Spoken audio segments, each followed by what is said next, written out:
नमस्कार दोस्तों, मैं रोहित कुमार स्वागत करता हूं आप सभी को छपरा टॉपर्स एकेडमी में।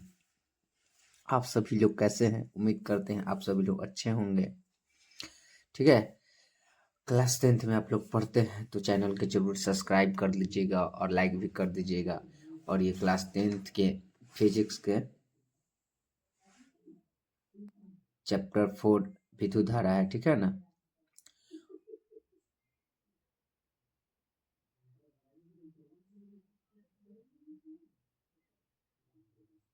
और ये चैप्टर बहुत महत्वपूर्ण है, ठीक।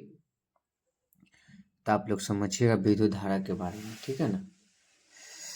देखिए, इसमें बताया गया है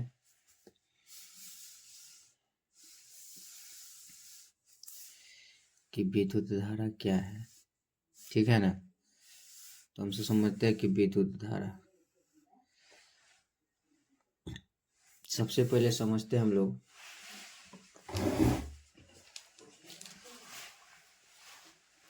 विद्युत धारा क्या है। देखिए, आवेश प्रवाह की दर को विद्युत धारा कहते हैं।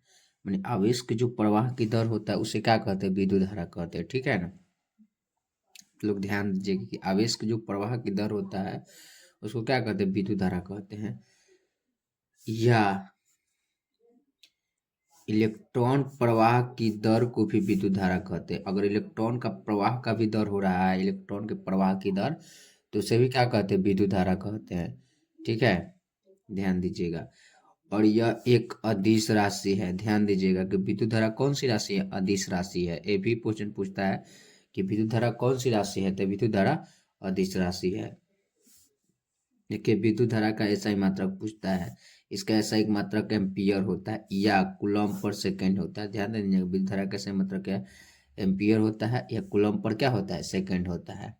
अब बता सकते, इसका फॉर्मूला होता है आई बराबर क्यू बटा टी। क्यू जो होता है कूलम्ब होता है और टी जो होता है सेकंड। ये क्यू बराबर आई टी। दोनों में से कोई भी फॉर्मूला आपको एग्जाम में क्या कर सकता है? पूछ सकता है, ठीक है ना। उसके बाद हम लोग देखते हैं आवेश। आवेश क्या होता है, ठीक है। आवेश, विद्युत धारा समझने से पहले आवेश जानना बहुत जरूरी है, ठीक है ना। देखिए, सर्वप्रथम आवेश के बारे में थेल्स नामक वैज्ञानिक ने बताया था 600 ईसा पूर्व, ठीक है। तो सर्वप्रथम जो आवेश के बारे में जो बताया था वो वैज्ञानिक का नाम क्या था? थेल्स। थेल्स नामक वैज्ञानिक था जो बताया था, ठीक है। उसके बाद देखिए, बेंजामिन फैक्ली के अनुसार आवेश दो प्रकार होता है। बेंजामिन फैक्ली के अनुसार आवेश कितने प्रकार के होते हैं? दो प्रकार के। कौन कौन? तो आप लोग ध्यान रखिएगा, एक होता है धन आवेश और एक होता है ऋण आवेश, ठीक। देखिए, तो आप लोग देखें कि आवेश कितने प्रकार, दो प्रकार के, धन आवेश और ऋण आवेश।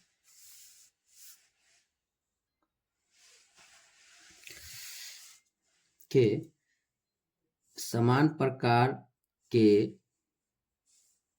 समान प्रकार के आवेश प्रतिकर्षण का गुण पाया जाता है, ठीक है ना। समान प्रकार के आवेशों प्रतिकर्षण का गुण पाया, आवेशों में किसका गुण पाया जाए? प्रतिकर्षण। और असमान आवेश में आकर्षण का गुण पाया जाता है। तो ध्यान रखिएगा, जो समान प्रकार के जो आवेश होंगे वो प्रतिकर्षण का गुण पाया जाता है, और जो असमान प्रकार के आवेश होंगे, जो असमान प्रकार के आवेश होंगे उनमें आकर्षण का गुण हो सकता है, ठीक है ना। समझिए, ठीक है। आगे देखते हैं। क्वेश्चन है, आवेश उत्पन्न करने की विधियां। आवेश कैसे उत्पन्न होता है? तो आप याद ध्यान रखें, घर्षण के द्वारा, चालन के द्वारा या प्रेरण के द्वारा। इसके द्वारा आवेश को क्या कर सकते हैं हम लोग? उत्पन्न करते हैं। जैसे कोई चीज रगड़िएगा तो क्या हो सकता है? घर्षण होगा तो आवेश उत्पन्न हो सकता है, ठीक। ध्यान दीजिए, ये सब अब फॉर्मूला एक रहेगा कि क्यू बराबर एन इलेक्ट्रॉन होगा, क्यू को आवेश, एन को इलेक्ट्रॉन, आई को इलेक्ट्रॉन के आवेश। और पूछता है इलेक्ट्रॉन के आवेश बराबर कितना होता है एक इलेक्ट्रॉन, तो याद रखिए 1.6 10 के पावर 9 कूलम। ये भी क्वेश्चन कभी कभी पूछ देता है ऑब्जेक्टिव में। और आवेश के जो ऐसा ही मात्रक होता है वो कूलम होता है। आवेश कैसे मतलब क्या होता है? कूलम। ये भी कई बार क्वेश्चन पूछा है कि आवेश कैसे मतलब क्या होता है? कूलम। और 1 कूलम बराबर कितना होता है, तो 3 × 10⁻⁹ ESU। ये ध्यान रखना जरूरी है। और ये भी ध्यान रखिएगा कि 1 इलेक्ट्रॉन बराबर कितना होता है, तो 1.6 × 10⁻19 कूलम। ठीक, फैराडे ये सब उतना 10th में इम्पोर्टेंट नहीं है, ये सब 11th के लिए इम्पोर्टेंट है। ठीक है, बट हम बता दे रहे हैं।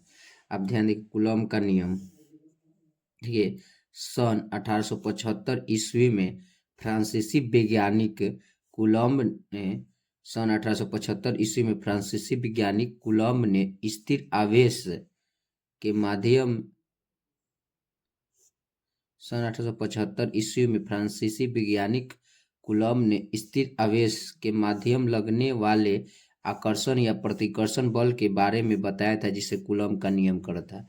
तो 1875 में जो फ्रांसीसी वैज्ञानिक था जिसका नाम क्या था, कूलम्ब, और स्थित आवेश के मध्य में लगने वाले आकर्षण और प्रतिकर्षण बल के बारे में क्या किया था, बताया था। ठीक है, तो इसी को क्या कहते हैं, कूलम्ब का नियम। कूलम्ब के नियम में देखिए तो इसको F बराबर कांस्टेंट के हो जाता है। के क्या होता है, कांस्टेंट, और Q1 Q2 बटा R²। तो जो के यहाँ नियतांक है, ठीक है ना, आप याद रखिएगा। और इसका जो मात्रक दिया है, के ही का मात्रक दिया 9 × 10⁹ मीटर/स्क्वायर। ठीक है, के नियतांक है, कांस्टेंट इसको बोलते हैं। ठीक है, ये सब आप 10th के लिए इम्पोर्टेंट नहीं है, अगर कभी पूछ दे तो आप लोग ध्यान रखिएगा। देखिए, यह गुरुत्वाकर्षण नियम की तरह होता है। जो कूलम्ब का जो नियम होता है गुरुत्वाकर्षण नियम की तरह, आप लोग पढ़े होंगे, उसका भी फॉर्मूला वैसे होता है G m1 बटा m1 × m2 बटा R²। ठीक है ना, ठीक है, 9th में पढ़ना है गुरुत्वाकर्षण के बारे में। यह स्थित वैद्युत प्रभाव पर आधारित होता है। यह स्थित वैद्युतिक प्रभाव पर क्या होता है, आधारित होता है कूलम्ब का नियम। यह दोनों आवेशों के गुणनफल के समानुपाती होता है तथा बीच के दूरी के वर्ग के विलोमनक अनुपाती होता है। ठीक है, तो ये दोनों आवेश के गुणनफल के क्या होगा, समानुपाती, तथा बीच के दूरी के वर्ग के विलोमनपाती होता है। आप लोग ध्यान रखिएगा। यह नियम केवल बिंदु आवेश पर लागू होता है। यह नियम केवल बिंदु आवेश पर लागू होता है। यदि दो आवेशों के बीच की दूरी 10⁻15 मीटर से कम हो तो कूलम्ब का नियम लागू नहीं होता है, तथा 10⁻15 मीटर से ज़्यादा होने पर भी कूलम्ब का नियम लागू नहीं होता है। समझ रहे हैं ना, तो 10⁻15 मीटर से कम और 10⁻15 मीटर से ज़्यादा भी होगा तो ये लागू नहीं होगा, मतलब दो बिंदु के बीच के आवेश पर ही लागू होगा। ठीक है,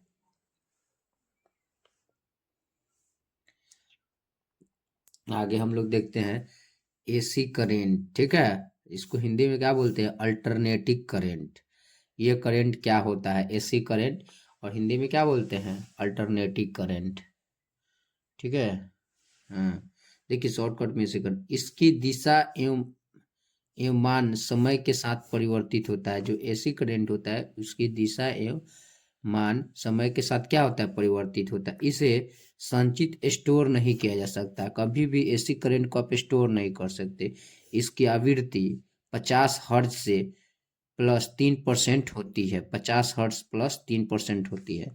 इसका उत्पादन 11 किलोवाट से 33 किलोवाट तक किया जाता है। ठीक है ना, तो ये अल्टरनेटिव करंट है, आप लोग याद रखिएगा। इसकी दिशा एवं मान समय के साथ परिवर्तित होते हैं। इसे संचित स्टोर नहीं किया जा सकता है। बदले इसकी आवृत्ति 50 हर्ट्ज से +3% होती है। इसका उत्पादन 11 किलोवाट से 33 किलो वोल्ट होगा, 11 किलो वोल्ट। ठीक है, आगे देखिएगा आप लोग, उच्च क्षमता एवं उच्च दक्षता के लिए इसका उपयोग किया जाता है। ठीक है, एसी करंट का उच्च क्षमता एवं उच्च दक्षता के लिए किसका उपयोग किया जाता है, एसी करंट का। और इस मरम्मत में खर्च कम होता है। इसका मरम्मत में खर्च क्या होता है, कम होता है। एसी को डीसी में रेफ्री रेफ्री का दिया है, रेक्टिफायर के द्वारा किया जाता है। हाँ, एसी को डीसी में रेक्टिफायर के द्वारा किया जाता है, ठीक है ना, आप लोग ध्यान रखिएगा। अब आता है डीसी करंट। जो हम लोग को जो घर में आप लोग करंट बिजली आता है वो एसी करंट है, अल्टरनेटिंग करंट। मगर आप लोग देखते हैं बैटरी इन्वर्टर जो लगा होता है वो डीसी करंट होता है, ठीक है ना। जो इन्वर्टर होता है वो डीसी करंट होता है। डीसी करंट माने डायरेक्ट करंट। इसकी दिशा एवं मान नियत होती है। इसकी दिशा एवं मान क्या होती है? नियत होती है। इसे संचित स्टोर किया जा सकता है। इसकी आवृत्ति 0 हर्ट्ज होती है, ठीक है। इसका उत्पादन 665 वोल्ट तक किया जाता है, ठीक है। निम्न क्षमता से निम्न दक्षता के लिए इसका उपयोग भी किया जाता है। इसका मरम्मत में खर्च अधिक होता है। डीसी को एसी में इन्वर्टर के द्वारा परिवर्तित किया जाता है। डीसी को एसी में इन्वर्टर के द्वारा क्या करते हैं? परिवर्तन। देखिएगा जब भी घर में होगा तो डीसी करंट होगा, तो डीसी करंट में क्या होता है? बिजली को स्टोर कर जाता है और उसी को स्टोर करके एसी में फेंक के करंट को उत्पन्न किया जाता है। जो हमारे घर में बिजली आते हैं वो एसी करंट है। मगर देखते हैं जब लाइट कट गया तो फिर करंट कहाँ से आएगा? तो डीसी जो करंट होता है वो क्या करता है? इन्वर्टर जो होता है बैटरी को चार्ज करते मतलब उत्पन्न कर देता है, और वो इन्वर्टर जो डीसी को क्या करता है? एसी करंट में भेजता है, जिसके कारण फिर लाइन आ जाती है, ठीक है ना। याद रखिएगा। थोड़ा कुछ कुछ क्वेश्चन है, आगे भी पढ़ना है आप लोगों को, मगर कभी कभी पूछ देता है, ठीक है। जैसे दिया है निम्न में से किसमें निम्न प्रतिरोधकता होती है? निम्न प्रतिरोधकता, ठीक है। तो इसका आंसर निम्न प्रतिरोधकता मतलब कम सबसे कम प्रतिरोधकता नाइक्रोम में होता है, ठीक है। अभी प्रतिरोधकता पढ़े नहीं, आगे पढ़िए। ग्लास, इनवाइट और हीरा, तो सबसे कम क्या होता है? नाइक्रोम में होता है, याद रखिएगा। हीरा ऐसे दिया है, अब पढ़ने के बाद उधर समझ में आएगा, ठीक। देखिए दूसरा नंबर क्वेश्चन है, अत्यधिक प्रतिरोध वाले चालक को क्या कहा जाता है? अत्यधिक प्रतिरोध वाले चालक को क्या कहा जाता है, ठीक है ना। तो इसमें दिया है चालक, विद्युतरोधी, प्रतिरोधी या अर्धचालक, ठीक। तो अत्यधिक प्रतिरोध वाले चालक को क्या कहा जाता है? उसको विद्युतरोधी कहते हैं। अत्यधिक प्रतिरोध वाले चालक को, प्रतिरोध के मतलब होता है विद्युत धारा का विरोध। विद्युतरोधी माने विरोध क्या कर देगा? विरोध कर देगा, ठीक है। अत्यधिक प्रतिरोध वाले चालक को क्या कहा जाता है? तो अत्यधिक प्रतिरोध वाले चालक को प्रतिरोध कहा जाता है। प्रतिरोध, विद्युत रोधी प्रतिरोधी में होगा, ठीक है। अगला क्वेश्चन, अगर किसी चालक का प्रतिरोध आधा कर दिया जाए तो इसका ऊष्मीय तापमान हो जाता है, ठीक है। आधा, अगर प्रतिरोध क्या कर दिया जाए? आधा कर दिया जाए तो ऊष्मीय प्रभाव भी क्या हो जाएगा? आधा हो जाएगा, ठीक है। इसके बारे में हम लोग पढ़ेंगे आगे। प्रतिरोध जब टॉपिक आएगा ना तो हम लोग पढ़ेंगे, ठीक है ना। आप लोग ध्यान दीजिएगा। देखिए मेरा टॉपिक जो अगला है वो क्या है? विद्युत विभव। और विद्युत विभव को ही वोल्टेज कहते हैं, ध्यान दीजिएगा। विद्युत विभव को ही क्या कहते हैं?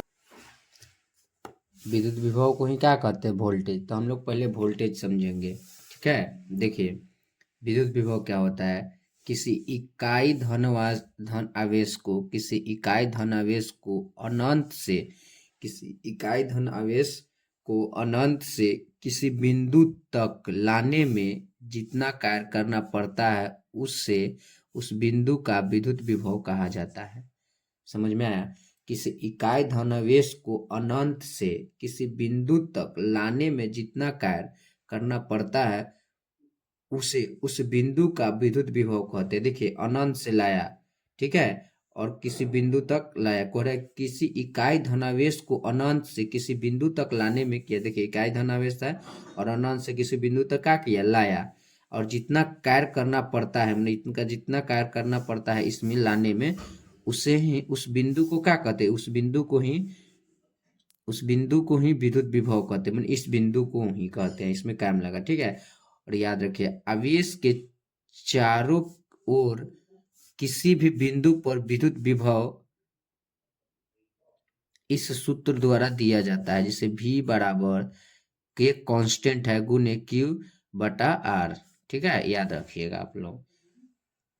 विद्युत विभव का सिंपल डिफिनेशन है कि किसी इकाई धनावेश को अनंत से किसी बिंदु तक लाने में जितना कार्य करना पड़ता है उस बिंदु को विद्युत विभव कहा जाता है। ठीक, और याद रखिएगा विद्युत विभव का ऐसा ही मात्रक होता है वोल्ट होता है। विद्युत विभव का ऐसा ही मात्रक क्या होता है? वोल्ट, या आप जूल पर कूलम भी कह सकते हैं, या जूल पर कूलम भी कह सकते हैं। ठीक है, देखिए जो भी होता है वो विद्युत धारा विद्युत स्थितिज ऊर्जा का बताता है, और जो Q होता है बिंदु आवेश होता है। जो Q होता है क्या होता है? बिंदु आवेश।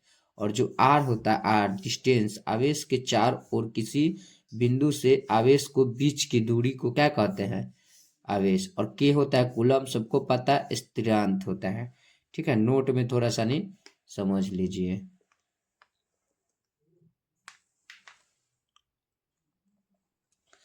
ठीक है, देखिए विद्युत विभव को प्रति इकाई आवेश पर किए गए कार्य के रूप में भी परिभाषित किया जाता है। ये भी क्वेश्चन है इसका परिभाषा कि विद्युत विभव को प्रति इकाई आवेश पर किए गए कार्य के रूप में भी परिभाषित किया जाता है। ठीक है, आवेश के ऊपर जो काम किया गया है इसके, तो इसका जो फॉर्मूला होता है किया गया कार्य बटा आवेश, तो V बराबर W बटा Q। आप याद रखिए, ये भी क्वेश्चन पूछता है, तो इससे भी परिभाषित विद्युत विभव को हम कह देते हैं। ठीक, समझिए। अब विद्युत विभव जो आप लोग समझ लिए, तो उसके बाद हम लोग को पढ़ना है विभवांतर। क्या पढ़ना है? विभवांतर। ठीक, तो विभवांतर के बारे में हम लोग समझते हैं। देखिए विभवांतर क्या है? विद्युत विभवांतर दो भिन्न बिंदुओं पर विभवों का अंतर है। विद्युत विभवांतर दो भिन्न बिंदुओं पर विभव का क्या अंतर है, उसे ही विभवांतर कहते हैं। देखिए विद्युत विभवांतर दो भिन्न बिंदु देख रहे हैं, एक इधर अनंत से कोई बिंदु आ रही है और इधर आ रही है, और इसके जो बीच का अंतर उसी को क्या बोलेंगे? विभवांतर। ठीक, अब देखो जैसे दिया गया है बिंदु ए पर विभव, तो भी ए बराबर डब्ल्यू बटा ए, मैंने किया गया कार्य बटा ए। ठीक है, और बिंदु बी पर विद्युत विभव, तो डब्ल्यू बराबर भी बटा डब्ल्यू बटा भी बटा क्यू। ठीक है, बिंदु बी पर विभव। अब है किसी आवेश को बी से ए तक लाने में के लिए आवश्यक विभव, तो वही होगा V बराबर VA माइनस VB। इसी का क्या होगा? फॉर्मूला, और इसी को हम लोग क्या कहते हैं? विभवांतर कहते हैं। ठीक है, इसका परिभाषा देखिए थोड़ा नोट में ये भी दिया गया है, समझने का प्रयास कीजिएगा आप लोग। देखिए यदि कूलम धन आवेशित, यदि एक कूलम धन आवेशित को एक बिंदु से दूसरे बिंदु तक, यदि एक कूलम धन आवेश को एक बिंदु से दूसरे बिंदु तक जाने में 1 जूल कार्य करना पड़े, तो इन दोनों बिंदुओं के बीच विभवांतर 1 वोल्ट कहलाता है। ये भी आप ध्यान रखें कि एक कूलम धन आवेश को एक बिंदु से दूसरे बिंदु तक ले जाने में 1 जूल कार्य करना पड़े, तो इन दोनों बिंदुओं के बीच विभवांतर 1 वोल्ट कहलाता है। तो आप लोग देखिए, ठीक है ना, देखिए अनंत से आती हुई प्रकाश मतलब विभव और दो बिंदुओं के बीच का अंतर, उसी को क्या कहते हैं? विभवांतर कहते हैं। वही कह रहा है कि विद्युत विभव दो भिन्न अलग अलग भिन्न मतलब अलग बिंदुओं पर विभव का अंतर, बिंदुओं पर विभव का अंतर, देखो यहाँ का विभव अलग है, यहाँ का विभव, इसी का जो अंतर उसी को क्या कहते हैं? विभवांतर। तो यहाँ दिया है बिंदु ए पर विभव, बिंदु ए पर विभव, तब भी तो वोल्ट होता है ना, भी विभव का भी, तो भी ए बराबर डब्ल्यू बट्टा क्यू, तो ए हो गया बिंदु ए पर। आप लोग पढ़े अभी फॉर्मूला जस्ट इधर विभव का।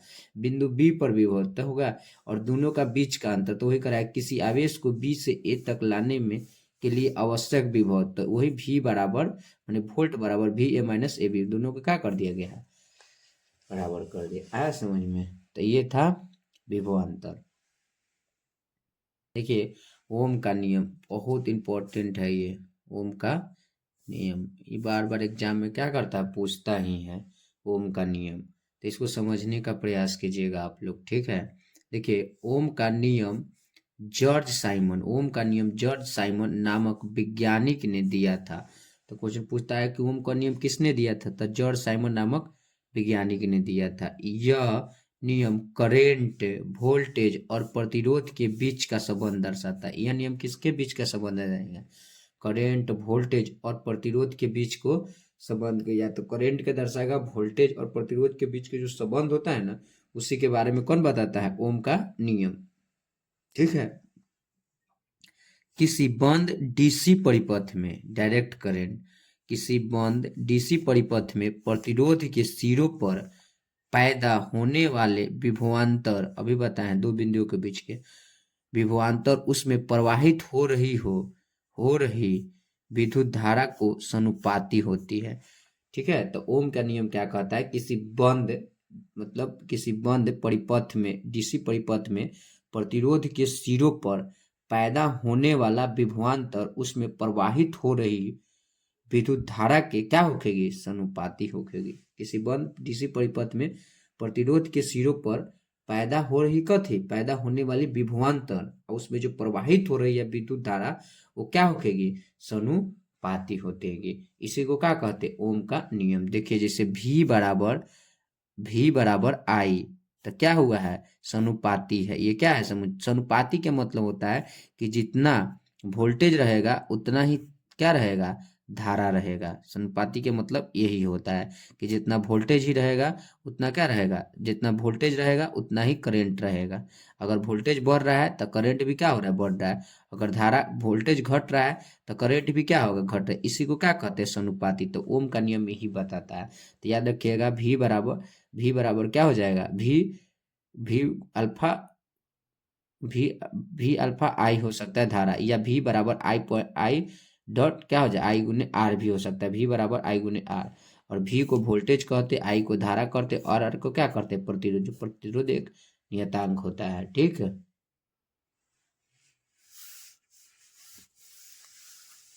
आगे देखते हैं, समझिएगा आगे आप लोग।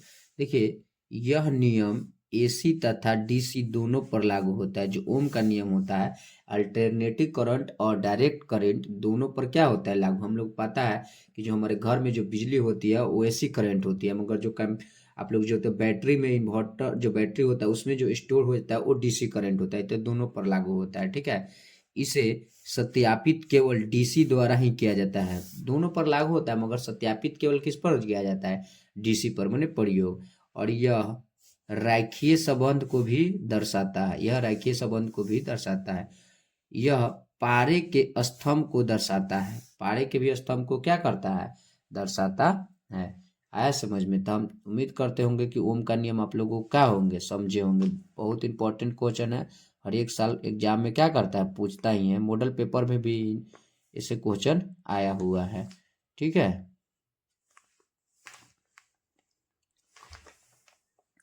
चलिए प्रतिरोध समझिए, बहुत इंपॉर्टेंट है प्रतिरोध। ठीक है। प्रतिरोध किसे कहते हैं? देखिए धारा के जो विरोध करता है ना, उसी को क्या कहते हैं? प्रतिरोध कहते हैं। देखिए किसी भी पदार्थ का वह गुण जो धारा के बहने का विरोध करता है उसे प्रतिरोध कहते हैं। किसी भी पदार्थ का वह गुण जो धारा बहने का विरोध करता है उसे क्या कहते हैं? प्रतिरोध। किसी भी पदार्थ का वह गुण जो धारा बहने का क्या करता है? विरोध करता है, उसे क्या कहते हैं? प्रतिरोध। तो प्रतिरोध यही है। उन्हें धारा जो बह रहा है उसको क्या करेगा? विरोध। मतलब एक पति से ढकेल रहा है कोई, तो उधर से रोकेगा कौन? प्रतिरोध। जाने नहीं देगा, बोलेगा कि हम नहीं। तो करंट को जो कम करके रखता है वो क्या करता है? प्रतिरोध करता है, हम जाने ही नहीं देंगे। ठीक है। और इसका एसआई मात्रक जो होता है ओम मीटर, सॉरी ओम होता है। प्रतिरोध का एसआई मात्रक क्या होता है? ओम होता है। ध्यान रखिएगा, प्रतिरोध का एसआई मात्रक ओम होता है। और इसे आर से सूचित किया जाता है। इसे क्या करते हैं? आर से सूचित करते हैं। इसे आर से सूचित किया जाता है। आप लोग ध्यान रखिएगा। और आर के मतलब होता है प्रतिरोध, और इसको रो बोलते हैं विशिष्ट प्रतिरोध, और इसे एल बोलते हैं लंबाई, और इसे बोलते हैं क्षेत्रफल। तो आर बराबर, ठीक है, रो एल बटा ए, रो एल बटा ए, इसको रो बोलते हैं। पी नहीं समझिएगा, रो बोलते हैं, रो। तो रो किसको? प्रतिरोध कहते हैं। इसको प्रतिरोधकता भी बोला जाता है। प्रतिरोधकता भी बोला जाता है। ध्यान रखिएगा आप लोग। ठीक है। और देखिए प्रतिरोध किन किन राशियों पर निर्भर करता है, ये बहुत इंपॉर्टेंट है। समझ में आया? इसको भी आप लोग देख। अभी आप लोग देखें प्रतिरोध किन किन बातों पर निर्भर करता है। तब पहला देखिए, ठीक है, प्रतिरोध पदार्थ की प्राकृतिक पर निर्भर करता है। जो प्रतिरोध होता है प्रकार पदार्थ की क्या करता है, प्राकृतिक पर निर्भर करता है। इसको पी नहीं रो बोलेंगे, ठीक है, आर और रो। अब देखिए, प्रतिरोध चालक के तार की लंबाई के समानुपाती होता है। प्रतिरोध बहुत इंपॉर्टेंट है। प्रतिरोध चालक के तार की लंबाई के क्या होता है, समानुपाती। कहने का मतलब है कि अगर प्रतिरोध बढ़ेगा तो लंबाई भी क्या होखेगा, बढ़ेगा। अगर प्रतिरोध घटेगा तो लंबाई भी क्या होखेगा, घटेगा। तो यही होती है समानुपाती। तो प्रतिरोध चालक के तार के क्या होता है, लंबाई के समानुपाती, ठीक है। अगर लंबाई बढ़ेगा, अगर प्रतिरोध बढ़ेगा तो लंबाई भी बढ़ेगा, अगर लंबाई घटेगा तो प्रतिरोध भी घटेगा। आगे देखते हैं। प्रतिरोध अनुप्रस्थ काट का क्षेत्रफल के व्युत्क्रमानुपाती होता है। व्युत्क्रमानुपाती प्रतिरोध जो होता है अनुप्रस्थ काट के क्षेत्रफल के व्युत्क्रमानुपाती होता है। ध्यान दीजिएगा, इसमें क्या होता है कि अगर प्रतिरोध घटेगा तो क्षेत्रफल बढ़ेगा। समझ में आया, अगर प्रतिरोध घटेगा तो क्षेत्रफल क्या होगा, बढ़ेगा। अगर क्षेत्रफल घटेगा तो प्रतिरोध क्या होगा, बढ़ेगा। इसी को व्युत्क्रमानुपाती कहते हैं। अगर प्रतिरोध 1/2 है तो क्या हो जाएगा, सॉरी, अगर क्षेत्रफल 1/2 है तो प्रतिरोध क्या होगा, 2/1 हो जाएगा। इसी को क्या कहते हैं, व्युत्क्रमानुपाती। तो इन सब बातों पर निर्भर करती है। अगला देखते हैं, प्रतिरोध तापमान के समानुपाती होती है। तापमान के क्या होता है, समानुपाती। कहने का मतलब है कि अगर प्रतिरोध बढ़ेगा तो तापमान भी क्या होखेगा, बढ़ेगा। मगर ध्यान दीजिएगा, इसमें चालक में ऐसा होता है, चालक में जो चालक पदार्थ है तो उसमें क्या हो जाएगा, अगर प्रतिरोध, अगर लंबाई मतलब टेम्परेचर क्या हो रहा है, बढ़ रहा है, तो प्रतिरोध भी क्या होखेगा, बढ़ेगा। मगर अर्धचालक होता है जिसे हल्का हल्का करंट फॉलो होता है, ठीक है, उसे क्या कहते हैं, अर्धचालक। तो इसमें क्या होगा कि तब टेम्परेचर बढ़ेगा तो प्रतिरोध क्या होखेगा, घटेगा। ये भी ध्यान रख दीजिएगा आप लोग। और प्रतिरोध का मान चालक के प्रकृति पर भी निर्भर करता है। जो प्रतिरोध का मान होता है वो चालक के प्रकृति पर क्या करता है, निर्भर करता है। देखिए, एक क्वेश्चन समझाया गया है, थोड़ा सा नहीं आप लोग समझने का प्रयास कीजिएगा। उम्मीद करते हैं कि समझ जाइएगा आप लोग। देखें, यदि किसी चालक का तार अनुप्रस्थ काट का क्षेत्रफल 3 गुना कर दिया जाए, यदि किसी चालक के तार का अनुप्रस्थ काट का क्षेत्रफल कितना गुना, 3 गुना कर दिया जाए, तो आर एवं आई के मान में क्या परिवर्तित होगा। देखिए, अनुप्रस्थ काट पूछ लिया, क्षेत्रफल, तो क्षेत्रफल कितना किया है, 3 गुना। कितना किया है, तो मान लिए 3, तो अपना मन से बट्टा में क्या कर लिए, 1, 3 गुना।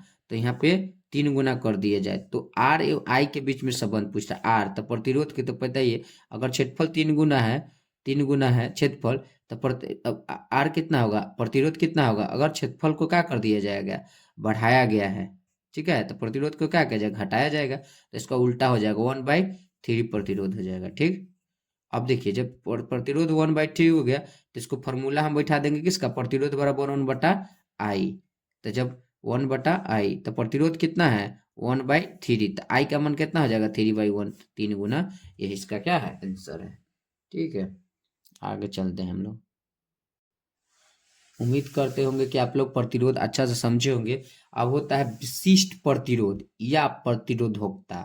विशिष्ट प्रतिरोध या प्रतिरोधकता, इसी को बोलते हैं विशिष्ट प्रतिरोध या क्या बोलते हैं, प्रतिरोधकता। आप समझिए इसका क्या होता है। जैसे अभी देखिए कि अगर लंबाई बढ़ रहा है, अगर प्रतिरोध बढ़ रहा है तो लंबाई भी बढ़ता है। अगर प्रतिरोध क्या होगा, प्रतिरोध बढ़ रहा है तो क्षेत्रफल क्या होगा, घटेगा। तो समीकरण 1 और समीकरण 2 इसको मान लिया हम, ठीक है। अब जैसे ही अब लंबाई, इसमें क्या दिया है, समीकरण 3 में दिया है कि लंबाई बढ़ रहा है, प्रतिरोध बढ़ रहा है, तो लंबाई के क्षेत्रफल क्या हो रहा है, घट रहा है, ठीक है। अभी को हटा के यहाँ क्या कर दिए, एल कर दिए।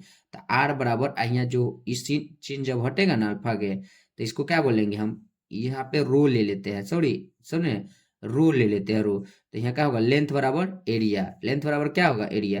तो यही जो मेन फॉर्मूला हो जाएगा, इसका एरिया हो जाएगा प्रतिरोध को। तो जो प्रतिरोध जो होता है, रो होता है, ठीक है। तो आप याद रखिएगा, रो बराबर आर इंटू ए बटा एल, रो बराबर आर इंटू ए बटा एल फॉर्मूला होता है। या प्रतिरोध बराबर रो रो एल बटा ए होता है, ठीक है। इसी फॉर्मूला से आया। रो दिए गए ताप पर तार के पदार्थ के लिए नियतांक होता है। जो रो होता है, ताप ताप पर तार के पदार्थ के लिए क्या होता है, नियतांक मतलब कांस्टेंट, स्थित रहता है। इसे चालक तार के पदार्थ के प्रतिरोधकता कहते हैं। इससे चालक तार के पदार्थ के क्या कहते हैं, प्रतिरोधकता रोधकता कहते हैं। और इसका जो एसआई मात्रक होता है ओम मीटर होता है। इसका एसआई मात्रक क्या होता है? ओम मीटर होता है। तो ध्यान दीजिएगा थोड़ा, फॉर्मूले ही पूछता है, रो बराबर आर इंटू ए बटा एल, या आर बराबर प्रतिरोध बराबर रो एल बटा ए, ठीक है ना। आगे देखते हैं, जो इसका एसआई मात्रक होता है वो क्या होता है? ओम मीटर। इसका एसआई मात्रक क्या होता है? ओम मीटर। मतलब यहाँ पे भी क्वेश्चन पूछा हुआ है, देखिए कि विशिष्ट प्रतिरोध या प्रतिरोधकता का मान किन किन राशियों पर निर्भर करती है। तो आप याद रखिएगा, लंबाई पर निर्भर नहीं करती है, अनुप्रस्थ काट के क्षेत्रफल पर भी ये निर्भर नहीं करती है। अब लंबाई और अनुप्रस्थ काट से इसको कोई मतलब नहीं है, मगर याद रखिएगा चालक तार की प्राकृतिक एवं ताप पर निर्भर करती है। चालक तार की जो प्राकृतिक होती है, पहले थे पढ़े ना, और ताप पर ये क्या करती है? निर्भर करती है। और वो लंबाई चौड़ाई पर भी, लंबाई अगर बढ़ रहा है तो घट रहा है, वो सब ये में लंबाई मोटाई या पृष्ठ इसे कोई मतलब विशिष्ट प्रतिरोध में नहीं होता है। ठीक, आगे समझते हैं हम लोग। ठीक है, प्रतिरोधकता जो सबसे कम होता है वो चांदी का होता है। सबसे कम जो प्रतिरोधकता होता है वो किसका होता है? चांदी का होता है। और देखिए थोड़ा सा नियम समझने में प्रयास करते हैं हम लोग, नोट में बहुत इंपॉर्टेंट है। ठीक है, आप लोग एनसीईआरटी उठा के देखिएगा तो ये क्वेश्चन पूछा हुआ है। देखिए, धातुओं तथा मिश्र धातुओं की प्रतिरोधकता अत्यंत कम होती है। याद रखिएगा, धातु तथा मिश्र धातु की जो प्रतिरोधकता होती है अत्यंत क्या होती है? कम होती है। जिसका परिसर मतलब रेंज, ठीक है, 10 के पावर 8 ओम मीटर से 10 के पावर 6 ओम मीटर है, इसी के रेंज में होती है। ठीक है, ये विद्युत की अच्छी चालक है, विद्युत की अच्छी चालक है, मतलब इसके रेंज में विद्युत की अच्छी चालक मैंने करंट अच्छा फॉलो होगा।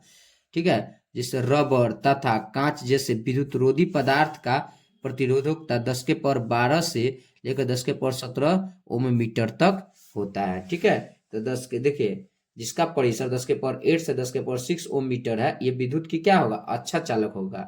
मगर रबर तथा कांच जैसे विद्युत रोधी पदार्थ है, जिसकी प्रतिरोधकता क्या होती है? 10 के पावर 12 से 10 के पावर 17। देखिए, जिसकी प्रतिरोधकता 10 के पावर 12 के बीच और 17 के बीच होता है, वो सब पदार्थ क्या होता है? विद्युत रोधी होता है, मतलब उसे करंट फॉलो नहीं होगा। पदार्थ को क्या करेगा? मगर जिसका 10 के पावर 8 मीटर से लेकर 6 मीटर के बीच में प्रतिरोधकता रहेगा, उसे करंट क्या होगा? अच्छा से फॉलो होगा। ठीक है, यही कह रहा है। अगला है नोट 2 में, तनी सनी समझते हैं। ठीक है, देखिए इसमें इसमें क्या करा है? मिश्र धातुओं का उच्च ताप पर शीघ्र ही उपचयन मतलब दहन, मिश्र धातुओं का उच्च ताप पर शीघ्र ही उपचयन नहीं होता है। यही कारण है कि मिश्र धातुओं का उपयोग विद्युत विद्युत स्त्री या टेस्टर आदि के सामान्य में विद्युत ताप युक्तियों के निर्माण में किया जाता है। अब समझो, मिश्र धातु का उच्च ताप पर शीघ्र उपचयन नहीं होता है, मतलब जो मिश्र धातु होते हैं वो कितनों आप हीट कीजिएगा तो हाली जलेगा नहीं। समझ में आ रहा है ना? तो मिश्र धातु का उच्च ताप पर शीघ्र उपचयन नहीं होता है, मतलब वो जलेगा नहीं। यही कारण है, मतलब यही कारण है कि मिश्र धातुओं का उपयोग विद्युत स्त्री, जो आप लोग आयरन देखते हैं उसमें, टेस्टर आदि का सामान्य विद्युत ताप का उपयोग के निर्माण में किया जाता है। जो हीटर उटर देखते हैं उसमें क्या होता है? मिश्र धातु ही होते हैं। जबकि कॉपर तथा एल्युमिनियम का उपयोग विद्युत संचारण के लिए किया जाता है। मगर जबकि करा है, कॉपर और एल्युमिनियम का जो उपयोग है विद्युत संचारण के लिए, मतलब करंट फॉलो के लिए किया जाता है। ठीक है, उम्मीद करते होंगे कि ये चैप्टर 4 का टॉपिक आपको समझ में आया होगा। ठीक है, अगर क्लास आप लोग 10th में पढ़ते हैं तो चैनल को आप लोग जरूर सब्सक्राइब कीजिएगा। ठीक है, अब इसके जो आगे के वीडियो है वो पार्ट 2 में आएगा। ठीक है, थैंक यू।